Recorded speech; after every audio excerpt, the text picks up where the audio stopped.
तो व्याकरण में ये अंतिम भाग है व्याकरण का, अलंकार। तो अलंकार किसे कहते हैं? अलंकृत करना या सजाना। अलंकार के भेद: शब्द अलंकार, अर्थ अलंकार। शब्द अलंकार से संबंधित अच्छे अच्छे शब्दों का प्रयोग करना। अर्थ अलंकार का ये है कि शब्द के साथ वो अच्छे अर्थ दे। ये कविता के अलंकार करने के लिए दो है, शब्द अलंकार और अर्थ अलंकार। शब्द अलंकार में 5 भेद: अनुप्रास अलंकार, यमक अलंकार, श्लेष अलंकार, वक्रोक्ति अलंकार, लटानुप्रास अलंकार। तो अब हम अनुप्रास अलंकार से जानकारी करें। तो शब्द अलंकार में पहला वाला जो है अनुप्रास अलंकार। अनुप्रास अलंकार किसे कहते हैं? अक्षरों का यानी लेटर्स का बार बार आना। तो अक्षर का बार बार आना ही अनुप्रास अलंकार है। उदाहरण: जाहि, अनादि, अनंत, अखंड, अछेद, अभेद, बनावे। ये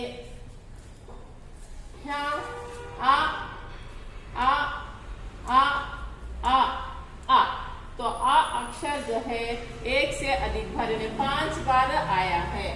आ 5 बार आया है, इसलिए यह शब्द अलंकार में अनुप्रास अलंकार है। तो उदाहरण दूसरा: कंकण, किंकिनी, नुपुर, बजाही। तो यहाँ का अक्षर जो है बार बार आया है, इनमें का अधिक बार आया है, तो इसलिए ये अनुप्रास अलंकार है। उदाहरण तीसरा: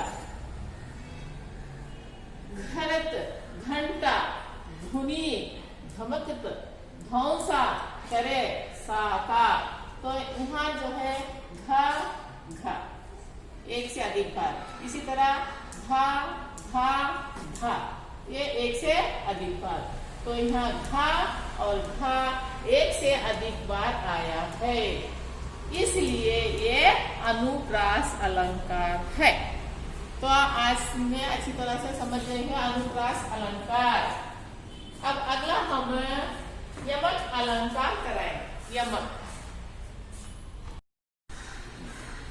तो शब्द अलंकार में अनुप्रास अलंकार हुआ। अब दूसरा जो है यमक अलंकार।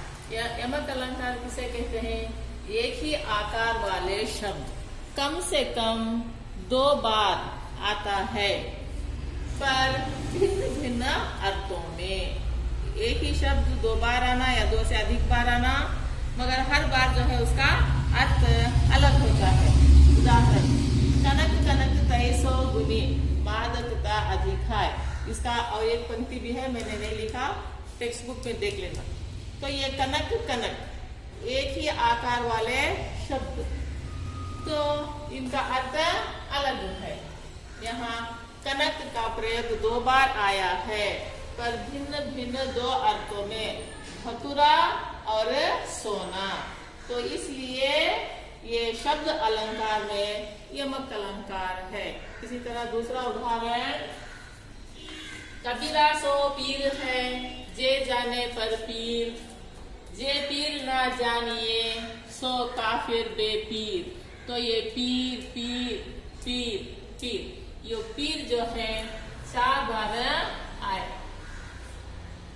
तो ये 4 बार आया है, पर इसका अर्थ अलग अलग है। 4 बार आया है, पर भिन्न अर्थों में। तो कौन से अर्थ है? पैगंबर है, दुख है, निर्दया है। तो इसके अर्थ अलग अलग है, इसलिए ये शब्द अलंकार है, और शब्द अलंकार में ये यमक अलंकार है।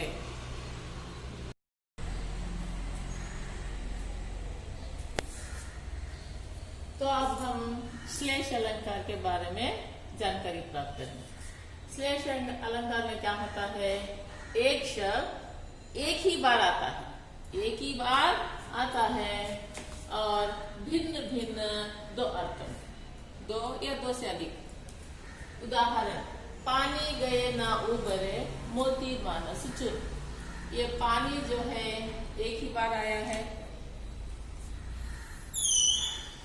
एक ही बार आया है, पर इसके अर्थ 3।